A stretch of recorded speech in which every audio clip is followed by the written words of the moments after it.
Kahit maputi na ang buhok ko, ay isa sa mga pinakasikat na kinanta ni Pilita Corrales. Ang Asia's Queen of Songs na si Pilita Corrales ay pumanaw na sa edad na 85 years old ngayon lamang April 12, 2025. Ikinagulat ng mga fans at ng mga netizens ang biglaang balita na pagpanaw na sikat na singer na si Pilita Corrales. Ang veteranang singer ay nag-celebrate ng kanyang 85th birthday noong August 22, 2024. Pagkatapos ng semi-retirement ng sikat na singer na si Pilita Corrales, inispend niya ang kanyang time sa kanyang mga mahal sa buhay, ang kanyang mga pamilya. Si Pilita Corrales ay pinanganak noong August 22, 1939 sa Cebu City dito sa Pilipinas. Si Pilita Corrales ay ang renowned Filipino pop singer, songwriter, actress, comedian, and television presenter. Sa loob ng kanyang 6 na dekadang career or 60 years,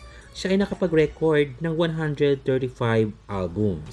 Sa kapanahunan ni Pilita Corrales, siya ay napakasikat dahil sa kanyang vocal style at sa napakataas ng kanyang boses. Sa mga lingwahe na kanyang ginagamit sa kanyang pagkanta, halos nakuha na niya dahil ginagamit rin niya ang Tagalog, English, at Spanish at Cebuano. At alam niyo ba na ang Asia's Queen of Songs na si Pilita Corrales ay nagsimula sa kanyang karera noong 1957 sa Australia.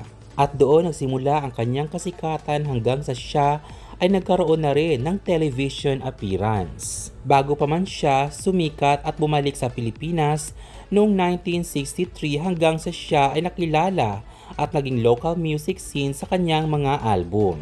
At karamihan sa kanyang mga kanta ay Philippine love songs. Simula ng kanyang pagpanaw ngayong araw, hindi pa talaga inanunsyo ng kanyang pamilya at kamag-anak kung ano ba talaga ang totoong dahilan ng kanyang pagkamatay.